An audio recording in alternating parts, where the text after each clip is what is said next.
Le plus grand lagon du monde est français. Visible depuis l'espace, il protège de la houle la terre la plus éloignée de la métropole, la Nouvelle-Calédonie.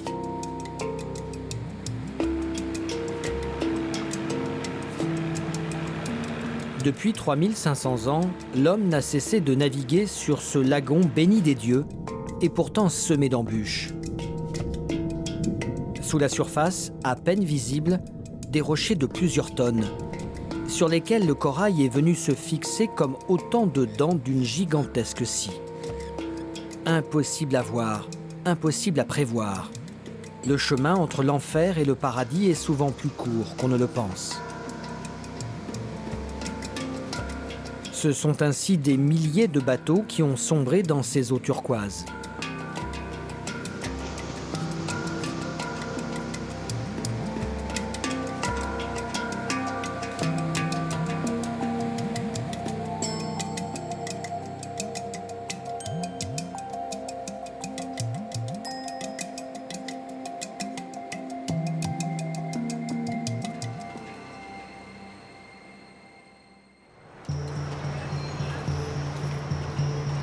Le 20 décembre 1882, les cargos tournent à plein régime autour de la Nouvelle-Calédonie. On les appelle les tours de côte. Ces navires à vapeur et à la coque d'acier font la navette entre les différentes villes de la Calédonie. Le John Higginson a embarqué dans ses cales des denrées alimentaires. 3 tonnes d'igname et des tonnes de bois. Il quitte Nouméa pour se rendre à Thio par le canal de Wedding. Il doit laisser l'île des Pins à tribord.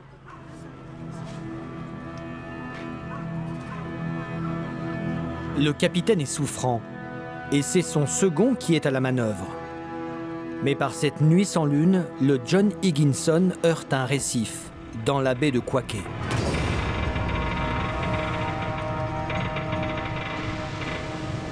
Une voie d'eau se déclare dans la salle des machines et noie la chaudière. Le capitaine ordonne d'abandonner le navire.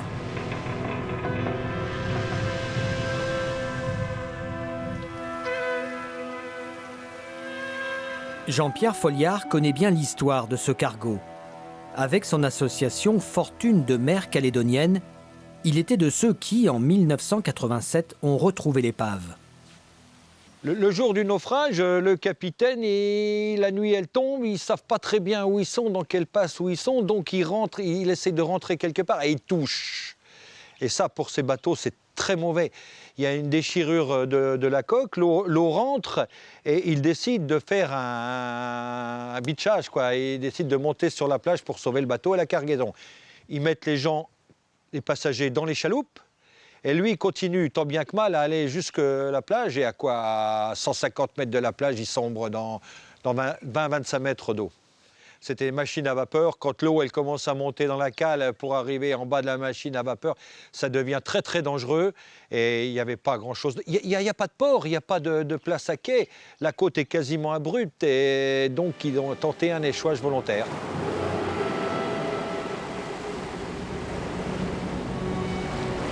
L'équipage, sain et sauf sur la plage, voit le navire sombrer à quelques centaines de mètres du rivage.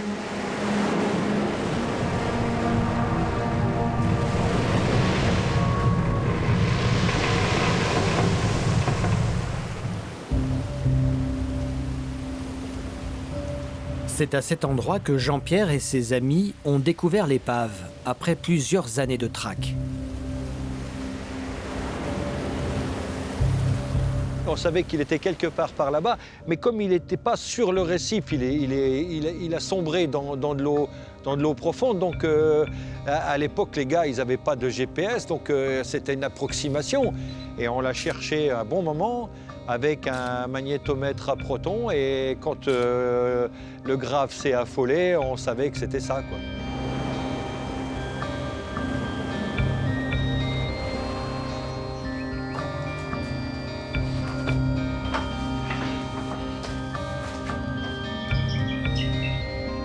Jean-Pierre se souvient de ce jour de mars 1987. où son appareil de détection, après plusieurs jours de recherche, signale une anomalie. Ah bah ça, c'est le graphe du magnétomètre qui est dessiné par la table traçante. Et on voit donc une énorme anomalie magnétique par rapport au magnétisme terrestre. On voit que là, il y a une grosse absorption du magnétisme. Donc, il y a donc une masse métallique. C'est pas une plongée anodine, on regarde un peu les courants et puis on descend tranquillement le long du mouillage du bateau. Et puis tu trouves l'épave, tu es le premier à voir une épave. Tu es le premier à revoir un bateau qui a disparu depuis très longtemps.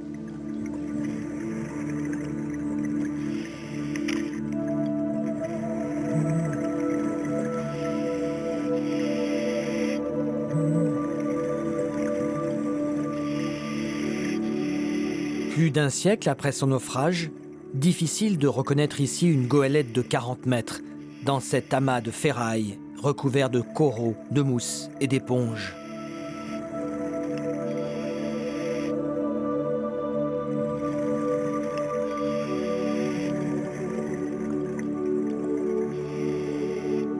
Longtemps après avoir convoyé des marchandises, le navire abrite désormais des colonies de poissons.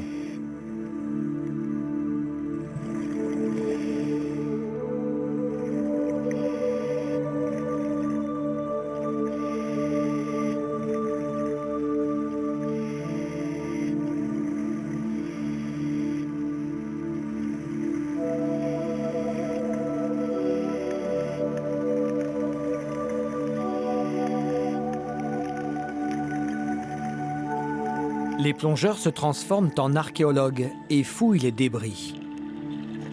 Petit à petit, quelques objets sont délivrés de la vase et prennent la direction du musée maritime de Nouméa.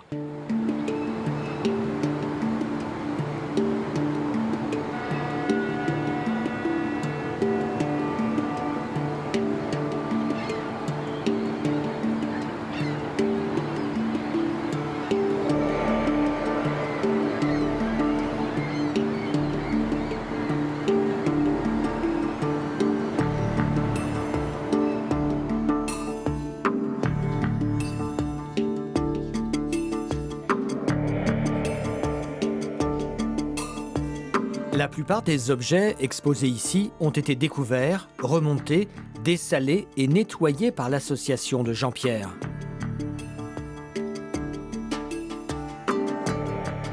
Du matériel de navigation, des canons, un safran gigantesque.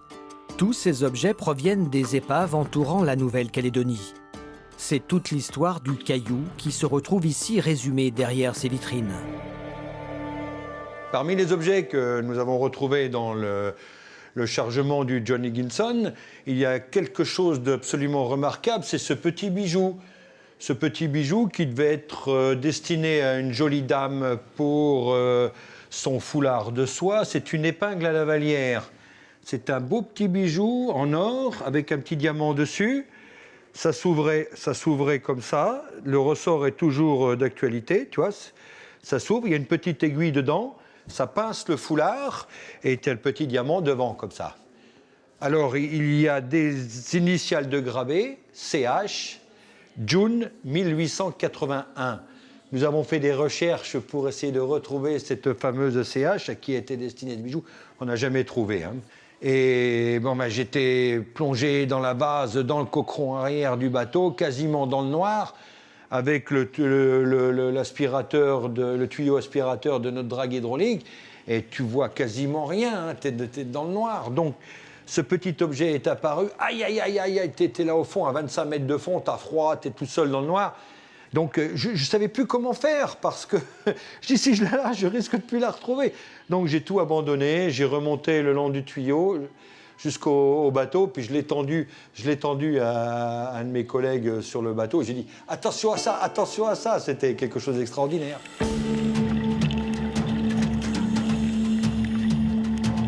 Peu d'objets de valeur ont été remontés du John Higginson. Il ne reste plus rien dans les cales de ce navire.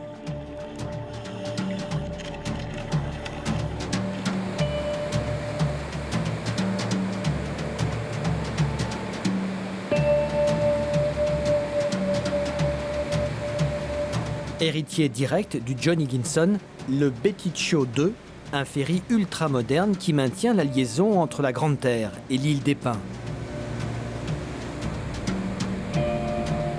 Les 50 km de mer sont avalés en 2 heures à peine. Mais toujours les yeux rivés, tantôt sur le radar, tantôt sur la surface où affleurent toujours des récifs, presque invisibles.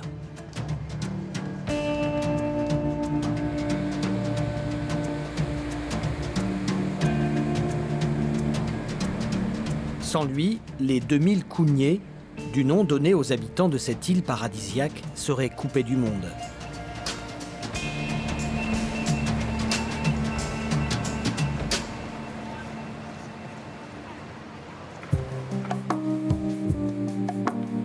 Que l'on soit en mer ou dans les airs, ce qui frappe le regard, c'est tout ce vert posé sur le bleu du Pacifique. Et ces pins géants, des pins colonnaires, endémiques de l'île. Au point que l'explorateur anglais James Cook décida de baptiser de leur nom ce bout de terre d'une beauté à faire croire au mirage.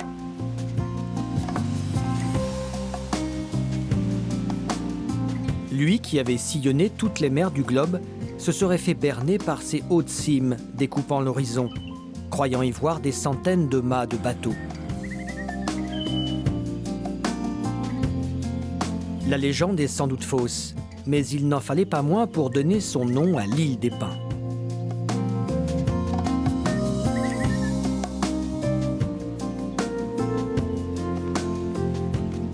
Aujourd'hui, comme chaque semaine, Jonathan vient rendre visite à son tamarin, son oncle Alexandre, l'un des derniers constructeurs de pirogues traditionnelles sur l'île.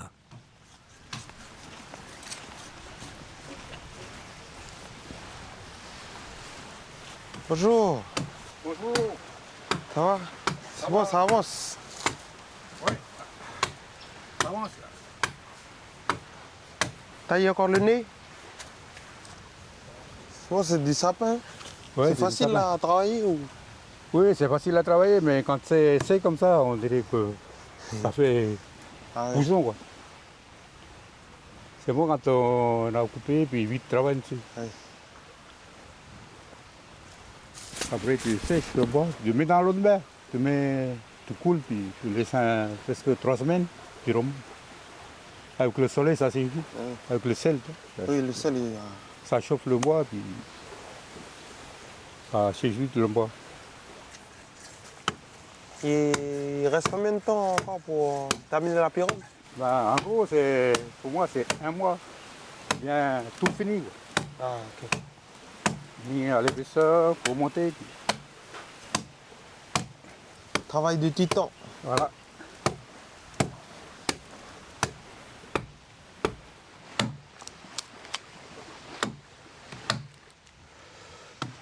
Pour moi, la première pirogue que j'ai construite, c'est à 17-18 ans. Il faut tailler devant, comme j'ai fait, devant, le devant, l'arrière, puis creuser dedans. Le plus... Il faut faire attention quand c'est pour l'intérieur. Il faut garder l'épaisseur du bois. C'est un outil de travail.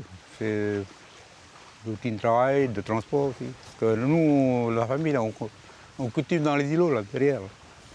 Là, il faut traverser l'eau, il faut une pirogue.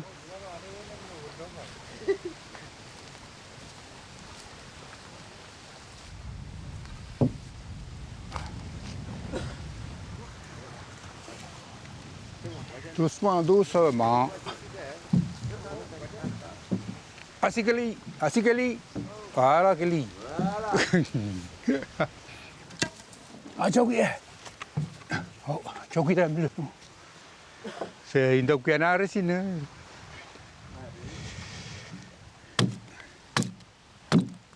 Il faut environ 4 à 5 mois pour qu'un pin colonnaire se transforme en pirogue, copeau après copeau.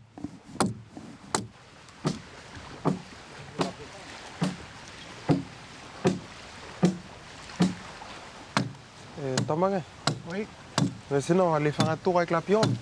Oui. Faut aller parce qu'on a de l'eau encore pour. Oui, c'est la marée. La marée, là, t'en descend. Maintenant, c'est restaurant. Mais ça, il y a encore de l'eau. Ok, bon allez.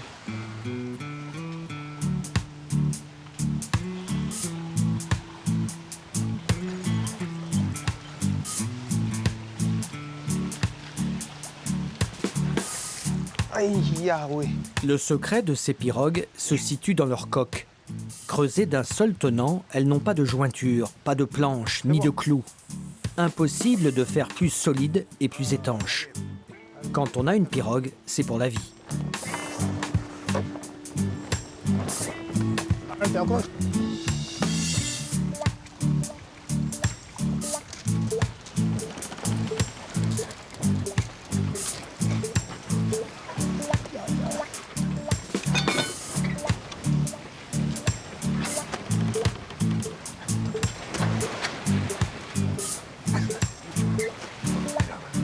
pas de ça. L'eau turquoise de la baie, une légère brise, le plaisir de naviguer, c'est tout ça qui manquait à Jonathan quand il était à l'étranger. Moi, ça fait 2 ans que je suis revenu sur l'île. J'ai été faire mes études en Australie, en Nouvelle-Zélande, au Vanuatu. J'ai été apprendre l'anglais. Parce que là, l'anglais, maintenant, c'est primordial pour le tourisme. C'est l'économie principale de l'île. Puis voilà, il fallait étudier pour faire évoluer les choses. Après, moi, je suis dans une famille où on est beaucoup ancré à la terre. Où on doit construire ici, à la maison. Voilà, on revient parce qu'on a quelque chose à faire sur l'île et puis qu'on doit faire. C'est notre devoir aussi. J'ai répondu à une touriste un jour. Elle m'a demandé, mais parce que on avait sauté, elle avait vu des requins et puis j'ai nagé à côté des requins. J'avais attrapé une tortue le même jour. Puis elle me dit, mais si vous n'avez pas peur des requins ici, vous avez peur de quoi? Et puis moi je lui ai dit, ben nous ici, on a peur de ne pas mourir ici, chez nous. Nous on veut mourir ici sur notre île, c'est chez nous. On est ici, on veut mourir ici.